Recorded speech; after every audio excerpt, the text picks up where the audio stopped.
Tall Can. Free. Oh, pop it open. Sorry, I was late. Another episode of Talk Can Listening is always Nalf and X. We're joined by the owner and promoter of the longest running promotion here in San Antonio. 21 years? Woo. Yeah. Well, let's see. Started in 2002, so yeah, 21 years. 21 years. Boom, boom. Brandon Oliver. It's becoming so long that it's like a marriage, for so long, right? Yeah. That you're like, we've been married for, I don't know. We're just here. We're still here. But yeah, so I'm glad you made time for us. Yes, little old us. No. I mean, you guys are big supporters of local wrestling. I don't really do podcasts very much. Yeah, that's why I was scared to ask. Just because, just different feelings about, things that they talk about and things that they bring up. And what they could possibly inspire. It isn't always the best thing. So I was like, but you know what, man? I've seen like Manny Rakowski on here, and I've seen like some other ones. I was like, all right. I can. We don't make people look too bad. Yeah.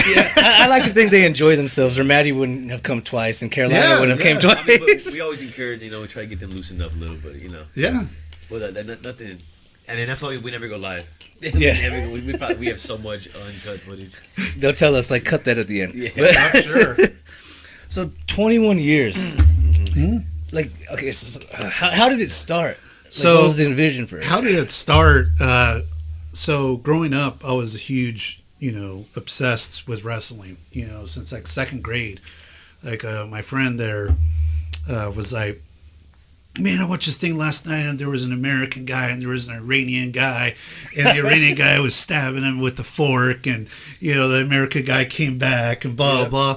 And I was like, wow, that sounds pretty awesome, because, I mean, I was a kid of the 80s, latchkey kid, like all the kids from Stranger Things. Like, I totally relate to that. I'm like, that was me. But I watched all the Transformers, G.I. Joe, Star Wars, all that other shit, and so... But can I cuss, by the way? Oh, cuss all you want. Okay. Yeah. Trust us. But I tuned in the very next week, and I mean, it was the greatest thing I've ever seen. Yeah. The angle I remember most, and I mean, like I said, I started watching second grade, so the angle I remember most that really hooked me was Jake the Snake Roberts and Ricky the Dragon Steamboat. Yeah. When he DDT'd him on the floor. I thought he killed him. Yeah. As a kid, all that. Yeah. Unbelievable. I was like, whoa, did I just witness a murder, Call the cops. Yeah. And I loved Ricky the Dragon Steamboat. I thought he was awesome. And, so that's where it all started. And I mean, I just became just like a lot of people out there just really passionate and in love with wrestling. Yeah. And so in the mid-'90s, I moved out to Tampa, Florida. And when I was out there, by the way, anyone in the 80s and 90s of wrestling lived in Tampa. Like, it was just like a hub for a while. Yeah. And so that's where I started seeing these guys everywhere, like just randomly in the street, in a restaurant. Like You know what I mean? Restaurant, gym. Just tanned out. You know what I mean? Like, I started seeing them everywhere, and I would start asking them questions, like, how did you get started, and blah blah blah. And they were like, yeah, man, you got to go to a wrestling school. And I was like, a wrestling school? What's that? And so I stopped by a couple of them. Like, one was Dean Malenko's school. Another one was the Bushwhackers had a school. Okay, out there? Out there. And so I just kind of like started trying to figure out what I was going to do with the rest of my life. And I got accepted to, I was born here and lived most of my life here, but I've lived in other places, obviously. Yeah. And I got accepted to go to Southwest Texas State, party school, Yeah. And so, I was like, okay, I'll go back to Southwest Texas State. And I mean, it was kind of, I don't know, maybe it just came together because that's when Shawn Michaels opened the Shawn Michaels Wrestling Academy. Yeah. So I would drive down from San Marcos 3 times a week to train at the Shawn Michaels Wrestling Academy. But all the while, I told Shawn Michaels my whole goal was to be a promoter. Like, I was like, I don't want to be a wrestler. Really? So yeah. Because most people as a kid, they want to be wrestlers. And not really. Like, growing up, and I mean, you could think of, remember these days too. I mean, I would play with the LGA figures and the big bendable ones, and I'd write out my own match cards and script out stuff. Yeah. Have my own stories and stuff, and then when America Online and the internet became a thing, That dial-up tone, Jesus. they had e-fedding, and I ran my own e-fed. I used to join though. Yeah. I promoted backyard boxing with my high school friends. So like I would go around promote, and I'd kind of like set up the matches, and then I would go around like promote, like, hey man, come over to Billy's house, after school, After 6 man. p.m. Yeah, come over, And it was such a great era. I mean, I think his mom knew and didn't give a shit. You know what I mean? The best kind of moms.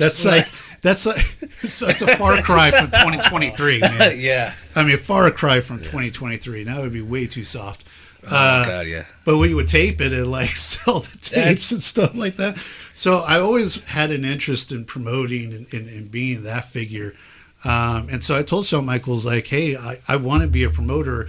I just want to know everything that happens. Like I posted, I think earlier today or yesterday, that people buy their way into wrestling way too easy. Yeah. And to be a promoter. And so, oh man, I talk to these guys on Facebook, and I've got $500, which is, you need a lot more than that. Yeah. But you know what I mean? They have a very warped sense, frame of mind, and mine was, well, I want to know everything. I want to know how a match is put together. I want to know how a bump feels, this move feels, whatever. Yeah. You know what I mean?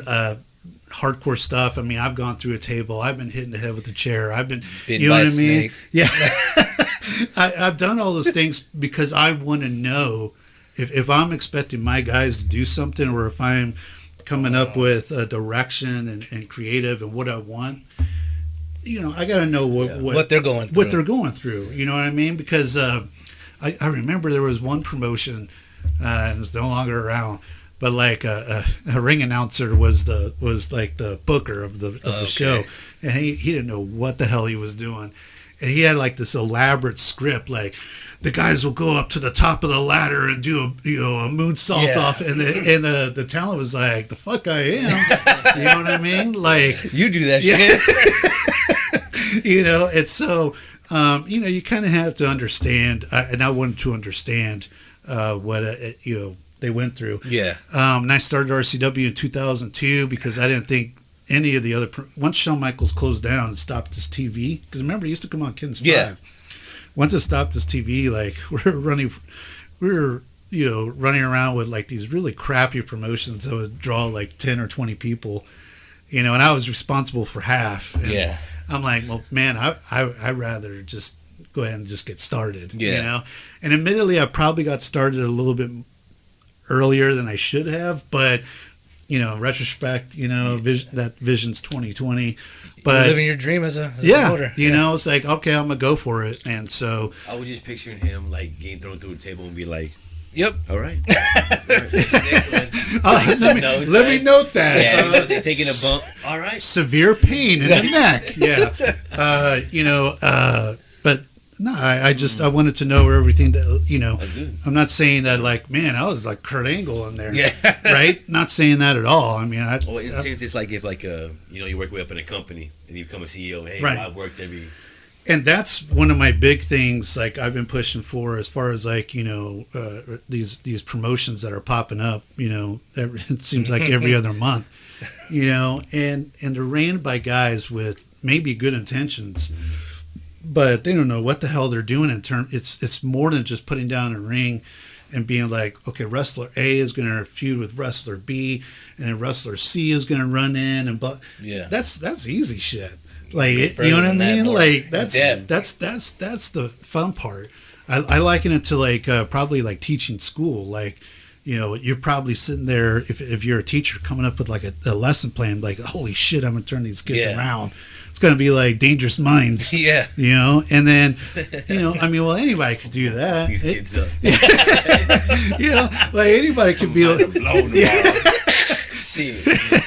Anybody, could do that, but I mean, there's a whole lot of other work involved. Yeah. And so that's why I always tell people, like, there's a lot of promoters that have never stepped foot in the ring. Mm-hmm. They were a fan. They talked to wrestlers on Facebook. All of a sudden, they're a fucking promoter now. And do a lot reach out to you at all? Who? Like, do any like promoters reach out? Like, do they come out? Sometimes, ask for advice or sometimes I've had that happen. Okay. Sure, yeah, and I like that because then I could kind of dictate to him. I mean, brother, you know, everyone thinks they could do better than Vince McMahon. Yeah. You know, everybody. There's not a wrestling fan alive that thinks they could do better than Vince McMahon, right? But that doesn't mean shit. Like you have to know the entire work of it, and so you know. I'll tell them, like, why don't you just shadow somebody for a while, or why don't you know what I mean, take on a mentor, or just, I mean, yeah, it sucks you don't get to be the quarterback, but you know, maybe, you know, yeah, maybe you're on the bench just kind of, you know, taking notes or something. Yeah. There's nothing wrong with that, and it just seems like there's a lot of promoters that just like jump in, you know, oh man, I watch wrestling my whole life and I know all the terms and I've met them, blah blah. And you know, and I see them making the exact same mistakes I made in like year 3, year 4, year 5, year 6. Yeah. Where I'm like, they're going to do that, they're going to do this, right? And I mean, not to sound overconfident, but I haven't met a promotion or haven't seen a promotion yet that hasn't tried something that I haven't tried. Yeah, like there's you're the blueprint. yeah. Like the mountain, like, nah, I tried that. There's literally not one promotion. No offense to any of the promotions here in San Antonio and Texas. There's not one of you that hasn't tried something I haven't tried. Like everything that you've thought of, I've already thought of.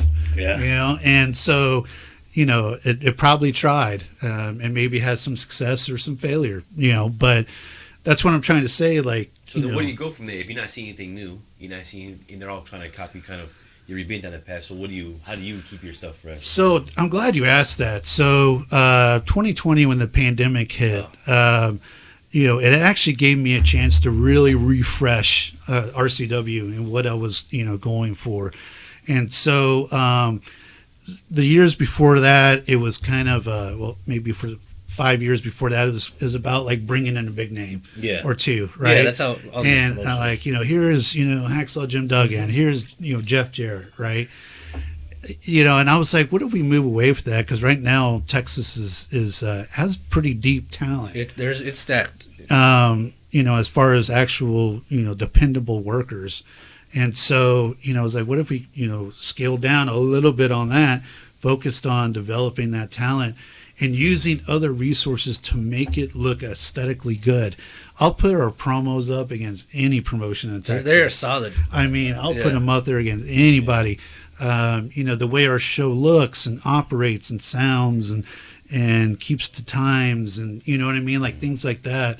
You know, it's a whole other level. I was like, yeah, I took, he finally went to his first RCW show. I was going in, I was like mind blown. I was like, oh my god, this is crazy. And a big part of that, you know, is putting the right people around you. I mean, it's not, you know, not to be like Ted Lasso, but it's not about me. You know, and and you know, it is to put the other people around you that understand your vision and they could go out and execute it. Yeah.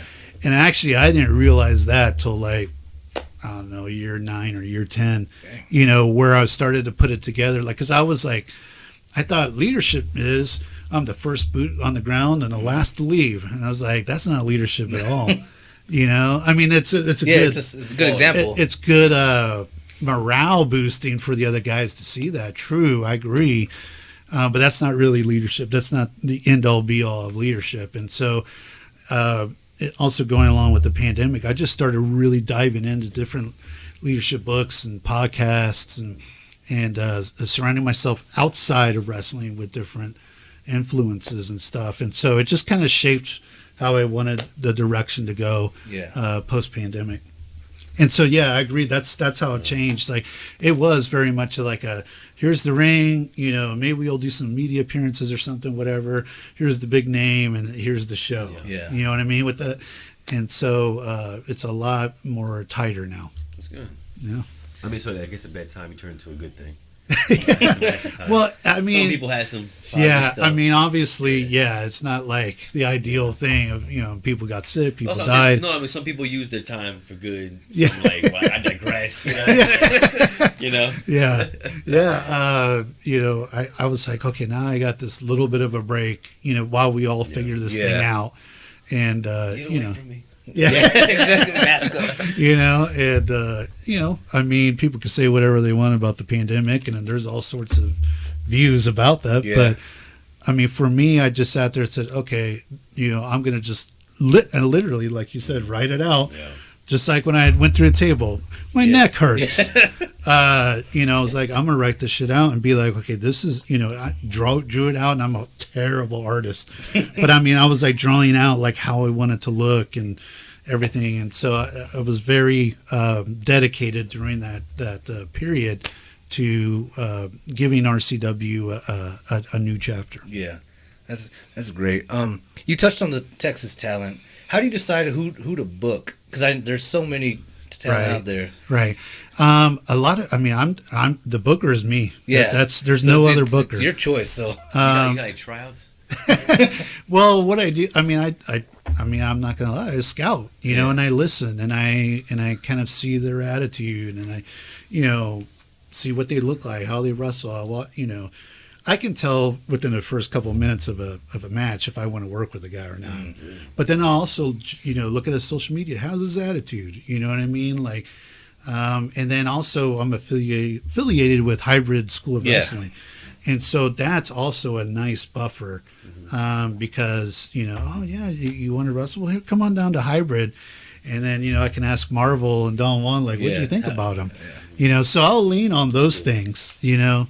But booking the show it's 100% me, and then but getting together with my agents and my people and being like, this is the direction I want to go in, and then let's execute, and then hold them accountable. Yeah, the you know, that's another thing I learned. You know, is like you can have those, you know, I don't call them mid-level managers because it's not a nice term, but you know what I mean. Those directors that can execute, and then you say, hey man, you were in charge of that. Right? Yeah. You know what I mean? Or, hey, that was awesome. You did an awesome job. Right? Yeah. And so, you know, that sort of thing. Because, again, like I said, I tried to do it all, you know, before that. Yeah. And it would wipe me out because there's no money in local wrestling, guys. None. Zero. I mean, you know, it's that's another thing I tell promoters is, you know, or prospective promoters. I'm like, dude, you're not going to make any money. In their head, they are. Yeah, they're like, oh man, I'm gonna draw 5,000 people to the Freeman Coliseum, you know. And I've seen them over and over, like, you know, keep coming around and keep booking these big shows, big names, and then you know, they don't even get a show out, or maybe they do one or two, and that's it. Yeah, you know, and I'm like, because there's no money in it. I mean, you could do it as a nice supplement, as a passion project, you know. But I mean, if you're not like GCW or some shit like that, you know, that has a handle of the different income streams of income, then you're not going to make much money. Exactly. You know, I mean, it's honesty. Yeah. Yeah. Because that was one of my questions: is what's your reaction when you see a new promotion pop up in the city? Oh my god. Oh my gosh, shit, here we go. I'm like, oh shit, here we go. Here comes drama. And here comes, you know. You ever see No Yeller? I mean, that is my first thought. I'm like, you know, I mean, I do have some hope that, man, you know, maybe we could collaborate. We can, you know what I mean, at least touch base. And, you know, be on good terms. But I do think, oh shit, man. Here comes a bunch of drama. They're going to divide the roster up in half. You know, they're going to do this. They're going to do that. They're going to call my sponsors. Because all that shit's happened. Yeah. You know, and, you know, it's just like, you know. So, yeah, I do have that initially. You know, and I do like to test them out. I mean, I call it like new school, old school. Like, I mean, I definitely want to be inclusive, and I definitely want to be, you know, engaging, and you know what I mean? Yeah. And be open to that. But at the same time, I'm also old school where I'm like, fuck you, dude. Yeah, exactly. You know what I mean? And like, and I mean, at the end of the day, RCW is going to kick your ass. Exactly. Number one. Yeah. 21 years for a goddamn reason. Yeah. You know, it's so, you know, I will sometimes intentionally provoke a promotion. Yeah. And just to get them riled up, you know? I love it. And then, then be like, okay, you know, I'm done fucking with them. You know? You know, and then depends on how they calls them the big guns. Yeah. It depends on how they are, how spiteful and all that Yeah. they get. How petty they get. Yeah, but they're like, oh, you're all right, man. You're all right. So, You're all serious right. question: when's the last time you got into the ring and took a bump or did any type of wrestling? I think I'd gotten bumped around after the pandemic, but after, like I said, the pandemic was a big chapter, and I mean, one of the things I wanted to do when I came back was not be in the shows. Oh, okay. And so if you saw how, like, again, going back, because one of the fun parts of the shows prior to was they usually feuded with me, the legend guy, right? So I mean, I got the snake, I got Rikishi's ass in my face, I got the chair. I mean, the guitar. Yeah, I got the guitar from Jeff Jarrett multiple times, and so. But one of the things I wanted to come back and do was I didn't really want to be in the show that much. I wanted to go back to just being, creative and helping guys develop their characters and things like that. And so that's why you started seeing other managers pop in, like Nostico and Logan and there's J-Wave now. Yeah. And, and stuff like that, to where, okay, I'm going to give them a little bit of time, because if I come out there, I'm just going to blow the shit up. See, this is the type of guy that plays Madden on the coaching mode. Where you don't play the game, he just controls the GM roster. mode, Yeah, GM mode. Unless it's like 5 minutes left, and then like we're down by one touchdown. I'm like, fuck it, you gotta go in, Sam, hold on, get in there. I'm taking the reins now. Tall Camp. Sports, Spurs. Yes. What's your prediction on the record this year? They'll make at least a play-in. Are they above 500? Yeah, they're above 500. Okay, thank you. But not like crazy. Better record than the Rockets. Yeah. Because I think for sure, the Rockets are horrible. You said they were going to win 43 games. I think the Spurs. Realistically, I think Houston's winning 39. Okay. So I said 43-40. Oh no, 42-40. Yeah, that's a. Yeah, I agree with that. Play in, maybe they survive the play in, they get knocked down in the first round or something like that, but not like. I mean, not to Memphis, though. Not. I mean, the thing is with Wemby is that he's such a development talent. You know what I mean? Like, you're going off that development that like 4 or 5 years from now, the kid's going to be ridiculously awesome, right? But right now, he's skinny 19-year-old kid. What's his stat line gonna be? A prediction on that? We're talking about outside. We both said ours, and we kind of know. I don't know. I would say like points, rebounds, assists. I think points probably like 16, 18. Okay. That's what we said. Blocks could be leading the league. Yeah, could lead the league in blocks. I could easily see that. He might be a defensive player. Yeah, I could see him leading the league in blocks and league leaders. Rebounds. Probably in the double digits too. You think double? We said about 8. Nah, he's got that. Dude, you're 7'6" or whatever the hell he is. I mean, you're gonna get boards, but his confidence in the shot and stuff. Definitely the blocks. He get that over that shot. Oh man, he's like guys from 3-point line. You're like, what the fuck? Like, I shot as high, like good, man. Shit. You see their faces when they block him. Like, I forget the player's name, but there's a player in UTSA recently, and he was tall. He was like about 7 foot, like 6'10", 7 foot. And then I was like, man, like I saw him at an event, and I was like, man, I want to just do this thing where like maybe I'm out at the 3-point line, and then like he's at the baseline and run at you, and then like rolls the ball, and I have to grab it and shoot it over. Oh shit! You got somebody just whip it to you. Like, And I mean, like a real shot, I mean, some of the stuff I've seen with Wemby, and over there in France, like, I mean, like the 3 steps, he's like from 3-point to the basket. Jesus. That reminds me of, I was like Giannis. Yeah. But even longer. Yeah. You should have seen my reaction when I was watching the lottery and saw that we got the number 4. I threw my hat straight across the room. I was so pissed. He started calling me. I was ignoring every fucking call. Answer the phone. And then I was like, oh, don't answer the phone. 3, 2, oh my God, we got it. Oh my God. Psycho. It was, I was so pissed off. Dude, that shit was fucking orgasmic. Did you go honking? Oh, I didn't go honking, but I mean, dude, it was orgasmic. Oh man, I wish I would. I mean, wish I would have known the feeling. You got disappointed, huh? Oh yeah. Bro, I just had a baby. I didn't feel like that.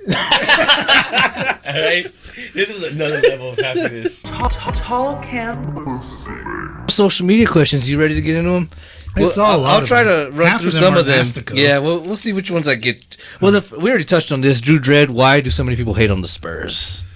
They're spoiled. That's Yeah. why. Yeah, I do hate on this goddamn. No, If you're living in San Antonio and you're shitting on the Spurs, you're spoiled. yeah. You had 22 decades of excellence. What's funny is like, Can you imagine if there wasn't a Shaq and Kobe Lakers or a LeBron super team? How many championships the yeah, Spurs what, would at have least won? what 9? Oh, easy. That's how I feel about the Rockets and the fucking Bulls. Jesus Christ. I mean, at least the Bulls. We got the 2 when MJ retired. Yeah, I mean, He had to sit out for y'all to win. Hey, fuck you. Yeah. Anyways, Like, y'all can have it now. I'm gonna go play baseball. Give me back. Give me my ball back. Dude, if you imagine a Kobe-less Lakers and Well, even Kobe said, like, he said, without the Spurs, we would have won. We won on 10. I was like, I believe that too. Yeah. Without us or them, like Back, it yeah, would have been just that was it right there. Yeah. That whole early, that 2000, 2010 was just, Lakers Spurs. yeah. Mhm. Yeah, it was just them, right? That was Yeah, all- pretty Man, much. the East was weak. Yeah, for Jesus, that time. yeah. The East was weak. It was just whoever was Except going to AI. get to survive that, and then against LeBron. Get demolished, And yeah. from the East. Oh, and then, like, Allen Iverson. That was it. that was- was yeah. one point guard. That's it. See, okay, well, I guess we'll run through Nasticos. Oh, God. Why did you make my clients defend their tag team championships when one of them was injured and absent, and why didn't they get a rematch? They'll probably get a rematch. I mean, you can't deny Bo Amir Not at all. Angel and Lou Gotti. So it's coming. And I mean, I would love to see those guys against Overkill. Yeah. Because, again, talking about guys that look like wrestlers. The sizes. Those Jesus, guys they're look jacked. like wrestlers. And so, I would love – I think it's coming around. But why do they have to defend it? Because, man, we scheduled a tag team title match. We're going to do it. Yeah. And you have plenty of other guys Yeah, you got in a your whole- stable. The whole cartel. That cartel, man. Jesus. Who's better than Bo Amir? Well, right now, Khan is the RCW champion. And we did see at the end of the last RCW event, Bo Amir chokeslamming the hell out of him. That But matchup. Khan is the champ. The champ signifies the best. There. Khan is spoken. Smoking. See. Oh, man. Damn it. Why do you look like the penguin from the 90s Batman movie on the dude. tall can poster? Fuck you, Nastico. Honestly, that's why I wore yellow. I thought you were coming in that jacket. I was like, I want to match them. Because I want to match Boom Boom. No, that's my response to Nastico. I'm not that fat, dude. I mean, I'm 45. Come on, man. That's Come on, dude. Danny DeVito's like a foot and a half shorter than me. True. Goddamn. We got a voice message from Rolando Rivas. Okay. Yo, boom, boom, what's going on? So I got a few questions, man. My first one is, how does it feel, honestly, like to you personally, to know that RCW is basically like the forefather and the blueprint of independent wrestling in San Antonio? Okay.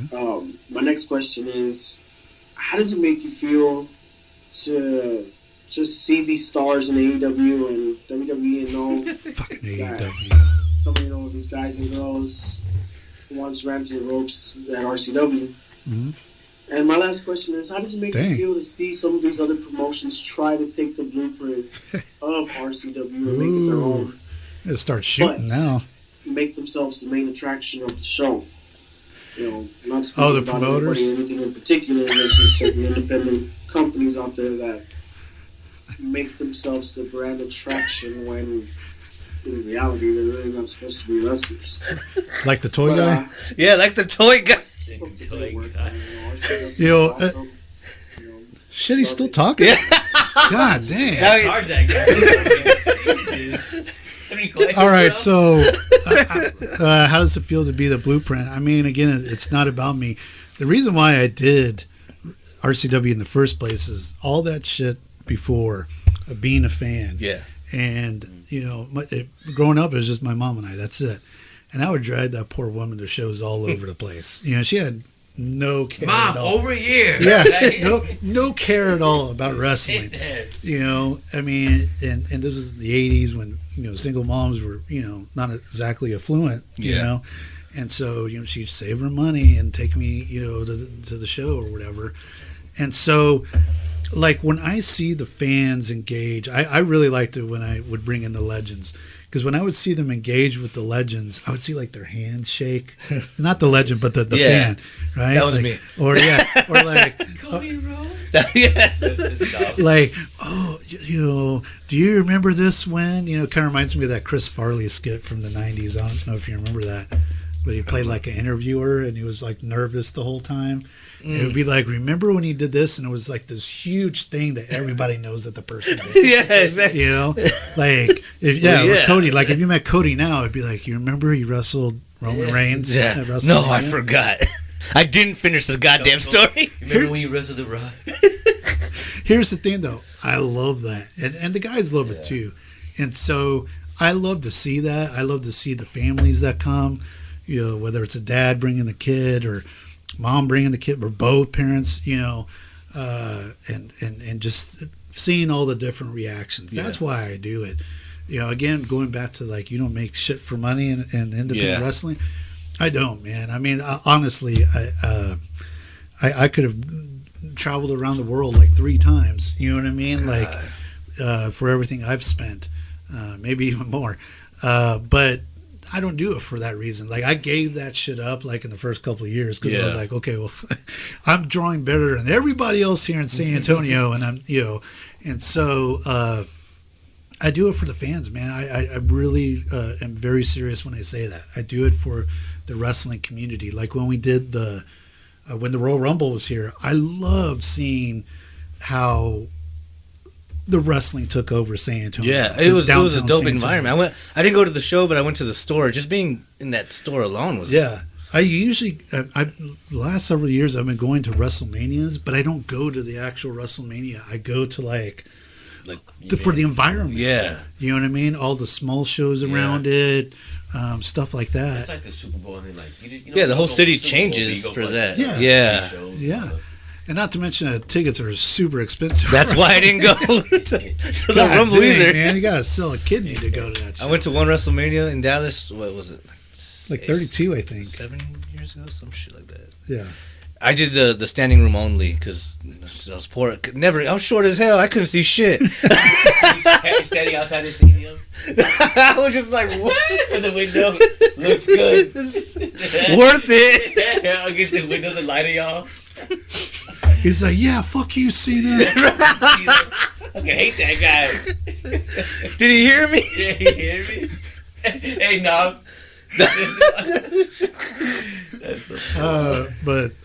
No, I mean, that's why I do it. What was the second question? Don't play the whole thing. No, I'm not. I'm trying to remember. No, it was about Blueprint. Promotions popping up. How do you feel about people going to the AEW wrestlers? That's awesome. I mean, I'll be super transparent. He said, "Don't play the whole thing." Sorry.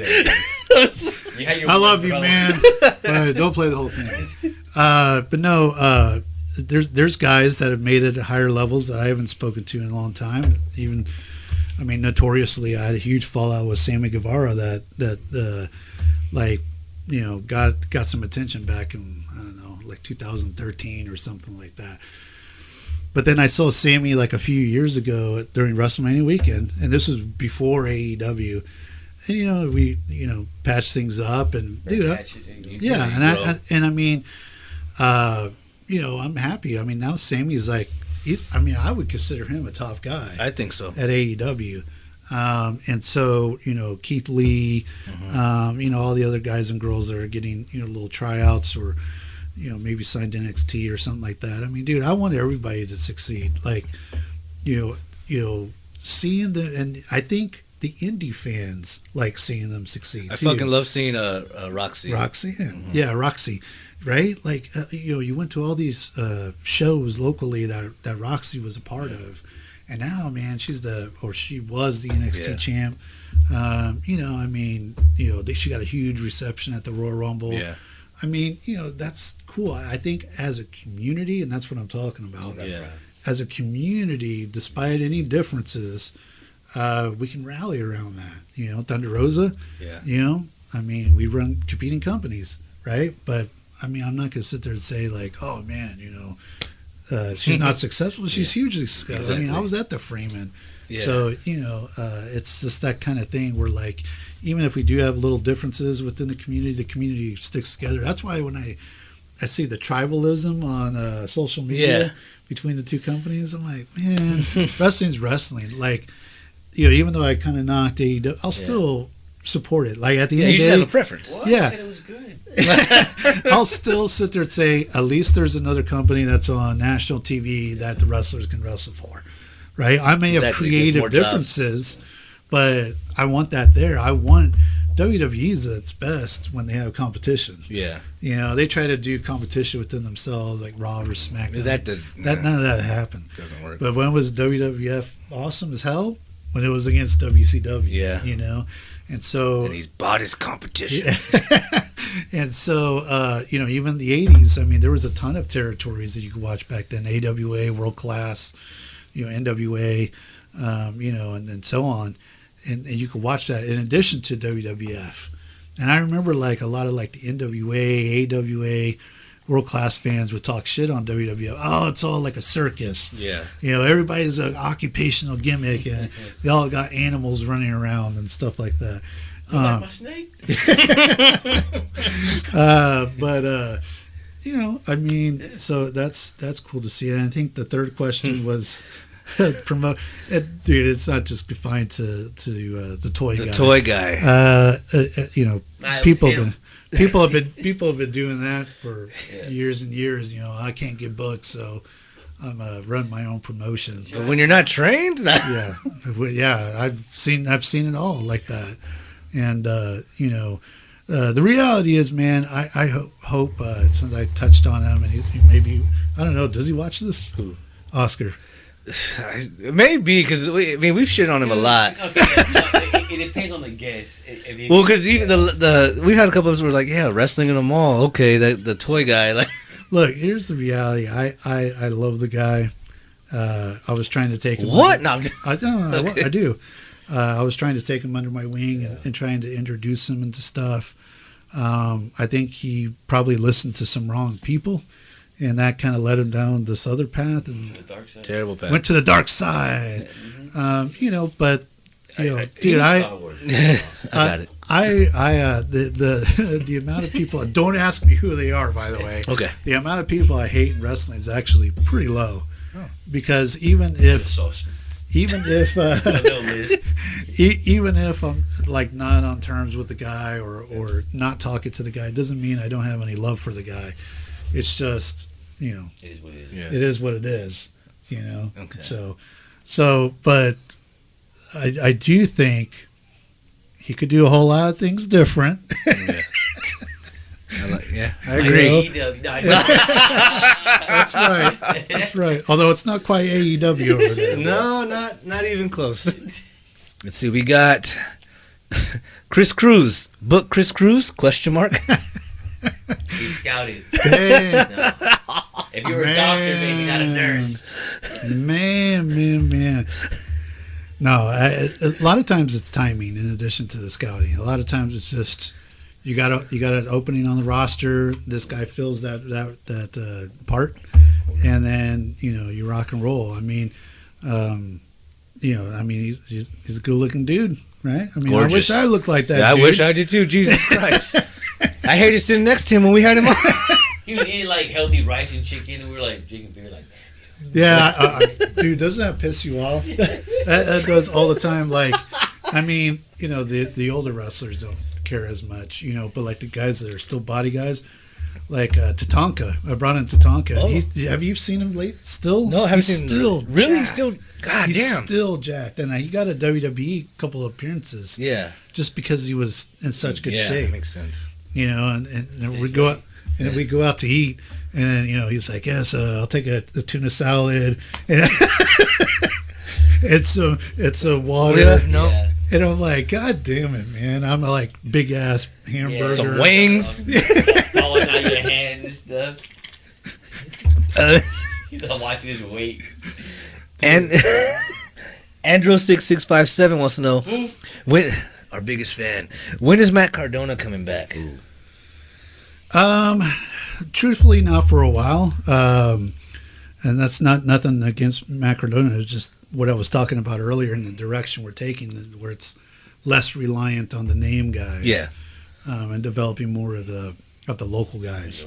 So nothing against them. Spurs, we got a new rookie core. That's right. Trying out. Local guys. That's right. So, I feel that the talent's really deep as compared to 10 years ago. No, it really is. And so, but hey, he's out there like winning every he's every good indie for belt him that too, there yeah. is. Texas Pink.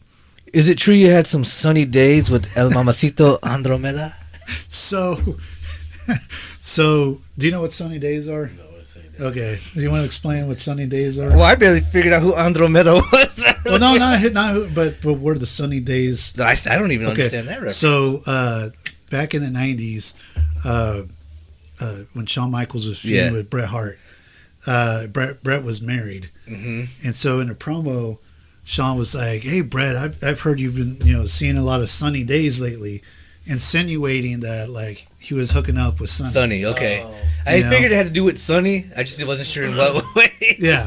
And so you did some research on Andromeda. Yeah, and I was like, oh, that's who Devin Carter was talking about in the promo. I didn't realize Don won. So Don won in late early. How do you define the 2010? What do you call that? Like prime zeros 2000s or something?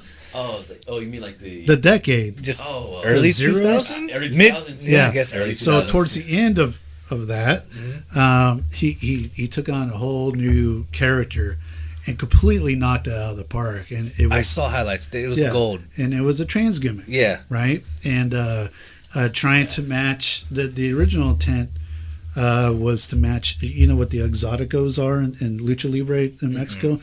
So the long line of exoticos is trans wrestlers. Yeah. And there's some pretty famous ones. And so that's kind of the thinking on that. And I mean, he was amazing. I watched he was amazing. the entrance and him versus Reina, and I was just like, this is solid. He took like, this is no cheap shots. No, you know what I mean. Well, it was kind of again that 0-0. So it wasn't as PC as 23 is. Yeah. But it still wasn't that bad. Yeah. Right. It still wasn't like putting down the LGBT community as inferior or weak or odd or whatever. It was actually really empowering. And I thought it was really groundbreaking, and the audience loved him. Yeah. And he would be the most popular guy on the show. And but Andromeda would kiss other dudes. Yeah. And he always found some way to kiss me. And so that's what she means by There that. you go. Ah. So it's true. So Don Juan and I are close. I love it. Real close. Not that close. Would he consider you the best? The best. Yeah. Yeah, he's amazing at promos. Yes. Very much so. Yeah. Well, speaking, Chris Marvel had a question. The Texas Treats or the End of the World Party?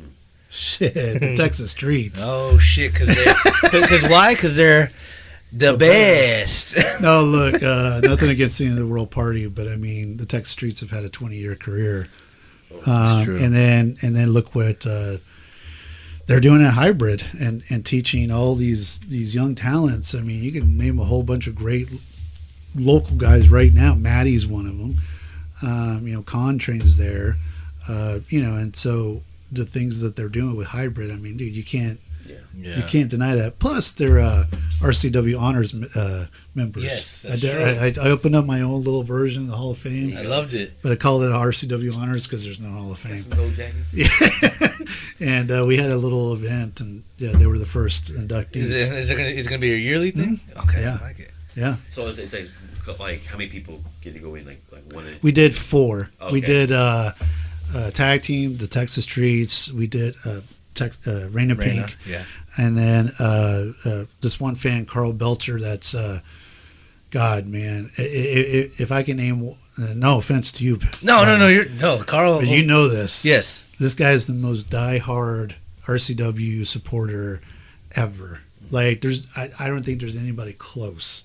And now he's having some health issues, so he's not able to probably come to the shows as much anymore.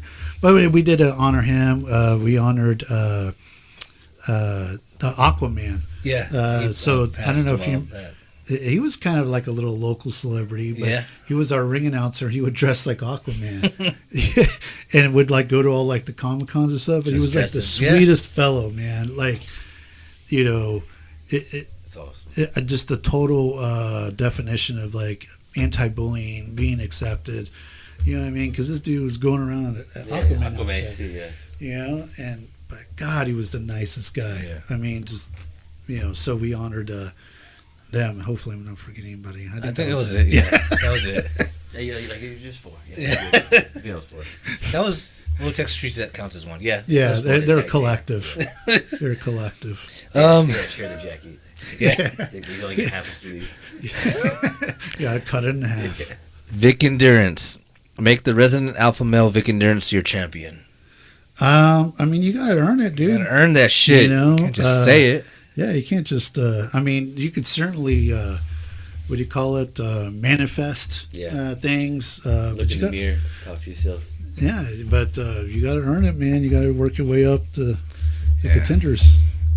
We got Jay Alexander. Who's your favorite team at RCW and why is it overkill? I tell you, you know, that team. I mean, they debuted in like March of this year, and they're already tag champs. And if you see them, I mean, just tremendous athletes, tremendous intimidating physiques. Looking motherfuckers. Yeah, Booker T trained them. You know, dude. I mean, they if there's like a checklist, like they check off all the things to be what it takes. To go on. Physical specimen. Yeah. Jeez. Yeah. Let me see. Stud Stash wants to know your favorite moment this past year at RCW. Favorite moment? Shout out Stud Stash. Yay. Oh man, yeah, he's a good dude. Man, favorite moment. Honestly, it's when we do our promos. We actually do what's called promo days, and we have a studio, and then just really developing those characters, right? Because so many of them for other promotions will just go like this, turn on their cell phone, and cut a promo, and you have a nice setup from what I've seen. Like, it is legit. And I mean, but there's no rhyme or reason to what they're saying. You know, they're just kind of, again, checking off, you know, making sure that the promoter gets something to push out, you know, versus actually developing the talent and saying, okay, where is this, you know, who is this character? Where is this character going? And so those promo days, when we work with all the talent, it's so much fun. And that's something that we started doing, I think, this year, maybe last year too. But they come out so perfect. Mm-hmm. And even y'all's video packages are fucking solid. That was one of the things was, okay, so shit, now every goddamn promotion in San Antonio's going to do this. No. So I really, again, going back to that period where I was really studying a lot, I love the WWE's transitions in between matches. And so many indie shows in Port Carolina, Eliana, I'm like, all right, look, all you're doing is doing name, wait. You get out of the ring. Yeah. Right? I mean, they're like, yeah. I've seen some of the wrestlers kind of like pick on Carolina too. But I'm like, you know, because so many indie promotions out there, their ring announcer, it turns into like a comedy hour with the ring announcer. I don't want to say any names, but I've seen it. Yeah. I mean, I've just seen. Stand up, yeah. It's like, all right, guys, you know. How you feeling today? Get the hell out. You know, oh man, what a card we got. What's the deal with peanuts on it? I mean, but that's the difference why I felt more professional too. Yeah. I was like, oh man. And like I would notice that during indie shows, especially the ones that had weak little finishes, is like the crowd wants to be into it, right? They want to be engaged, they want to be into it. And then, there's a shitty little finish, and then it's comedy hour with the ring announcer, and then, you know what I mean? And everybody's just like, God damn. Yeah, it's like the a fuck was that? Like a valley. Is the big name coming out yet? Yeah, where's... I don't know who the No, fuck I'm was taking this piss break. Yeah. Perfect time. Can't a fucking vid. But one of the things that I love about WWE's production are the little videos.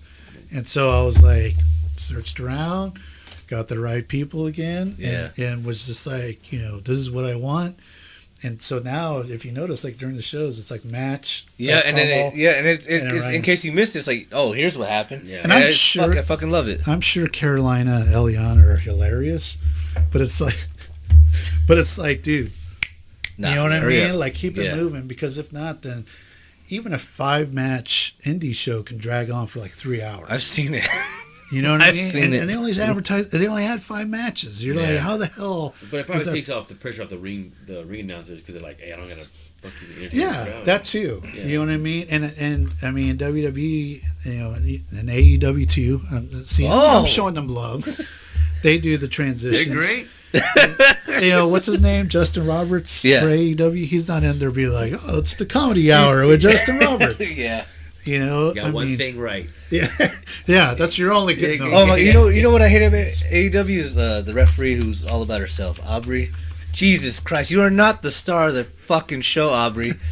You're a referee. She does the count. She's so dramatic. Without her, the match wouldn't end. There's a picture. God, who was in AEW that did the face off?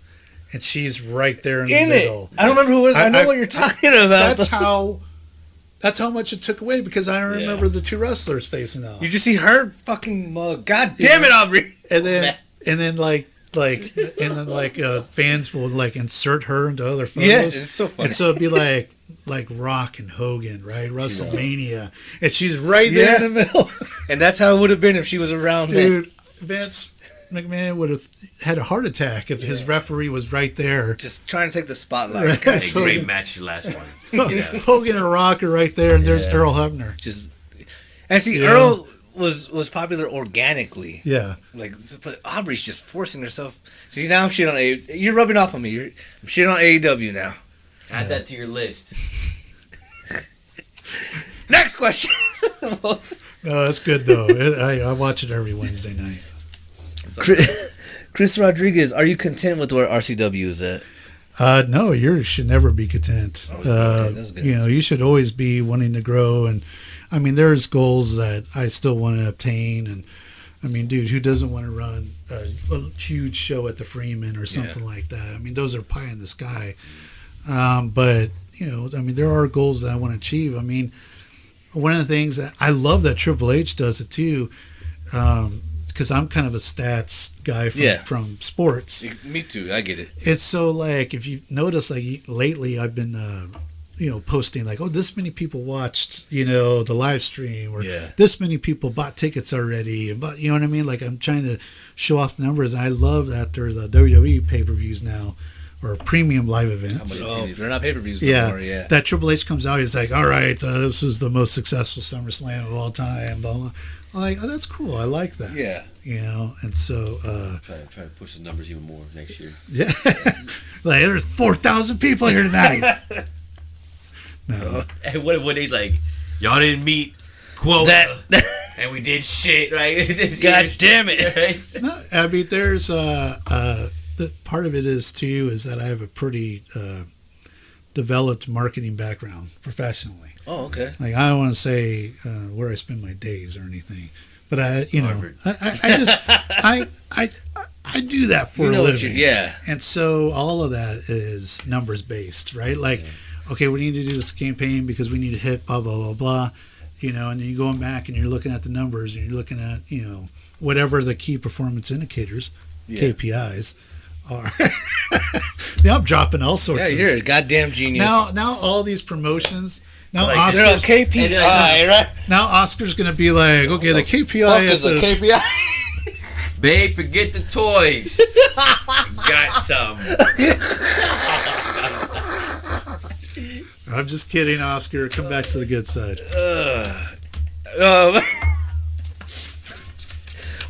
Carlos Heras, where do you see RCW in 5 years? 5 years. At the Well, I mean, Freeman. one of my goals. No, not within 5 years. The ball. Uh, I'm done. Okay. God damn. I'm done.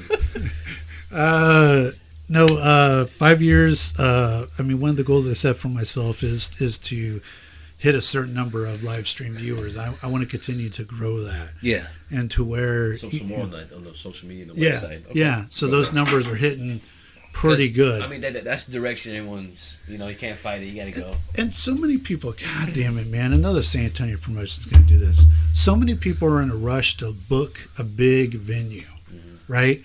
And I mean, it sucks when you go to a big venue and it's empty. Yeah. And so, like for me, I like the smaller venues. I've always preferred that. Yeah.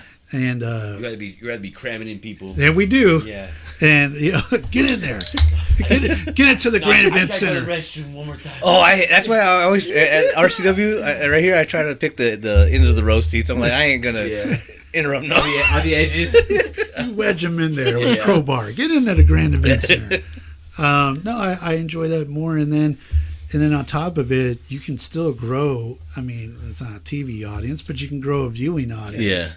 And then sit there and say like, oh man, this many people watched it compared to last time. That's pretty cool. And the people that go, word of mouth, start telling people. Yeah, and then make it to where, God dang it, San Antonio Promotions is going to copy this shit. We'll cut all this. make We'll it- bleep it all out.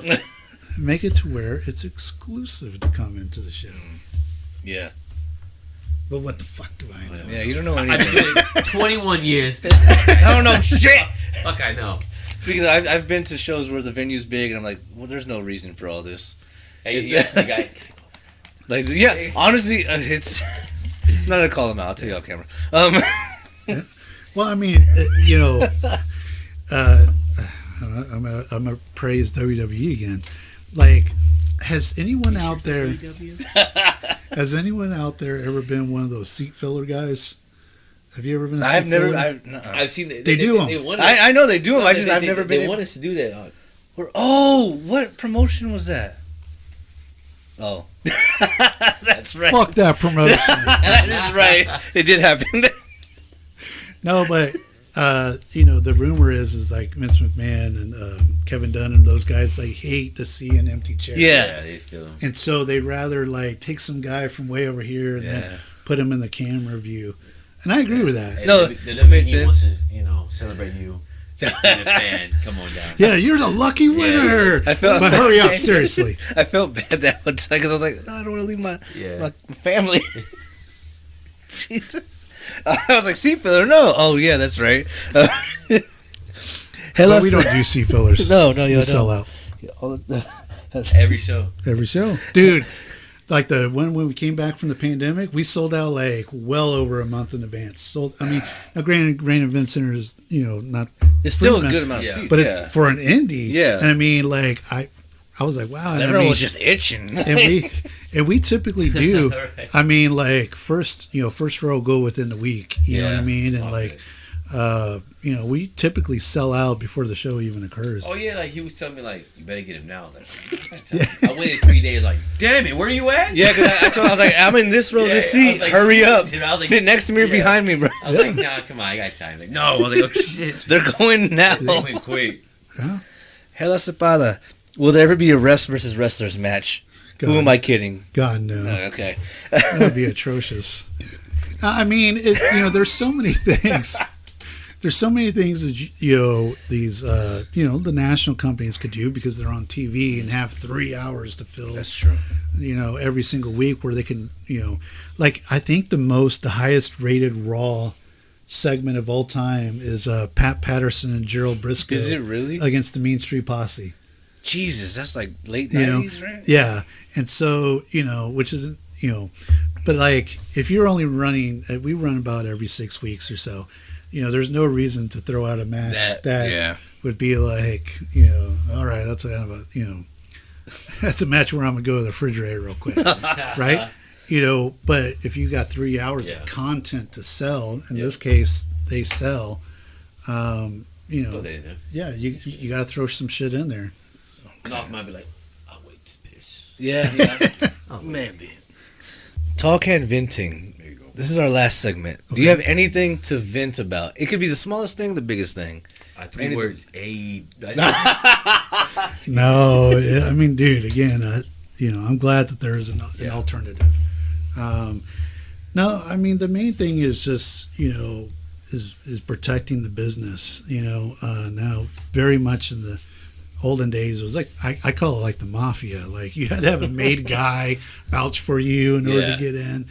I And, know, boom, boom. yeah. You know, and now it feels like Anybody gets it. anyone can do it. And There's no more gatekeepers. when it feels like anyone could do it, it loses its luster, right? Because that's what made you fall in love with it in the first place, was like these bigger than life people that you don't see every day, right? Yeah. And they have a story that they're telling and they're battling over it.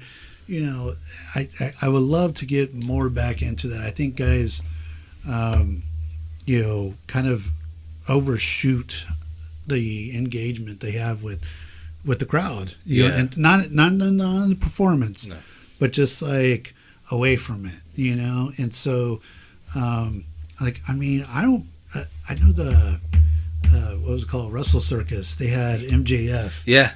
And he was a total, like, everybody was like, oh man, MJF was a total dick. I was like, good. Yeah. I'm glad. You know what I mean? Like, because if MJF is going to go in there and talk shit and be like, hey, man, can you buy my T-shirt? Yeah, you know, that's just an act, right? And it's like, Lose its. yeah, I'd rather have MJ, you know what I mean? I want fans to be like, God, he was such a dick, right? Or he screwed up my photo, He right? spit on my shirt. I'm never washing Yeah. it. Yeah, like, I know he does, like, he screws with their photo ops. Yeah. You know Oh, what I yeah. mean? I've seen that. And so I'm like, you know, there you go. That's where you start learning the work part of it. Yeah. And I just think, you know, we need to protect it. There doesn't mean to be, you know, 15 goddamn promotions in San Antonio. You know what I mean? Like, because here's the thing. Like, I'm fine with more than 1, 2, 3, whatever. Yeah. 15 is ridiculous. But like, yeah, because you water down your. Because then you see the same wrestlers. You see the same guys. Yeah. And then, like, here they're a face, and here they're a heel, or here they're best friend. They're tagging up with this guy, and over here they're feuding. Yes. And it's in San Antonio. It's not like, you know. For me, as a San Antonio fan, it get confusing. I'm like, It does. Like, all right. Well. It is confusing because, you know, and every goddamn promoter wants to be Vince and be like, well, you know, my storylines are the ones that are, you know. And there just doesn't need to be that many promotions because, yeah, you see the same wrestlers and it's very confusing. And then on top of that, you're seeing wrestlers that really shouldn't be on the card. Do you know what I'm saying? They should be like, you know, ring boys or something like that. You know, I mean, so I've heard many promoters, like other promoters come in, they said like they're happy all the talent, all the wrestlers getting work. At the same time, you're like, now they're getting like diluted. Yeah, basically. So yeah, it gets diluted. It's like an ongoing narrative with like most of the people that come. Because and the thing about it is, in my opinion, and then you can DM me on Facebook and yell at me, but my opinion is, if I was a talent, I would just pick one promotion in San Antonio and one promotion in Austin and one in Houston, and be like, hey guys, you want to come see me? I'm gonna be at RCW, Mission Pro, whatever the case may be, is your San Antonio promotion. And then up in Austin, you know, you have a promotion there, and you know, maybe you wrestle for Booker T or whatever in Houston. And so you become almost kind of exclusive. Here's why I say that, because the first time I ever met Hulk Hogan, we touched on how much that was my favorite guy. Yeah. The first time I met Hulk Hogan, fucking amazing, right? Like, absolutely amazing. The sixth time I met him, it wasn't as great. Oh, okay. Shawn Michaels Wrestling Academy, the first time I ever locked up with somebody in the ring was Shawn Michaels. Yeah. That's fucking legendary. Yeah, you're like, oh shit, right? Then after a while, you know, he farts and he's a comic. You know what I mean? Like, he's doing all the shit that like regular people do. And I'm not saying anything bad about that, because Shawn Michaels is probably the greatest wrestler of all time, like performance wise. And so, But you know, it was the exposure to him. yeah, you got so exposed, you got so used to it that that's why I love the hybrid kids. The hybrid kids are hybrid like 4 days a week. Yeah, that's why it's hard to crazy. get some of them. We had Devin. He's supposed to come on. But he's like, I train all week. That's the weekend. Like, all right, that's fine. I mean, it's pull crazy. him off and call him sick. Call you work, tell me sick. That's why I love the hybrid kids, because I would tell that to guys. I'm like, why don't you, if you want to wrestle so bad, get your reps in, why don't you just go to training? Yeah. You know what I mean? And you could experiment as much as you want to, all different moves. And, I want to try being a heel, blah, blah, blah, right? Versus in the shows, you know what I mean? And then they fuck up the move, or they forget, and they're like looking at each other like, what do I do now? Yeah. You're supposed to hit me. That's the time where, I mean, I don't know. I know people are going to say, like, just like how you said, oh man, there's more opportunities, more money. I'm like, you're not making that much, dude. No, not at all. You're not making. 21 fucking years he's been doing this, dude. You're not making. Come on. No, we appreciate you, Boom. I hope you enjoyed yourself. Thank you for coming out. Absolutely, yeah. And it's an honor to have you here. Oh, thank you. The greatest promoter in San Antonio. I said it. I appreciate that. The Vince McMahon of San Antonio. I love hearing that. Oh, hell yeah. This was another episode of Talking Listening. Don't call him Daddy DeVito. Dude, I'm like 6'4". Like 2 of them. DeVito's like 4'6". Right? Yeah, accurate. I hope you enjoyed yourself, man. This was great. I was give you good content. Smashing whores and banging whores.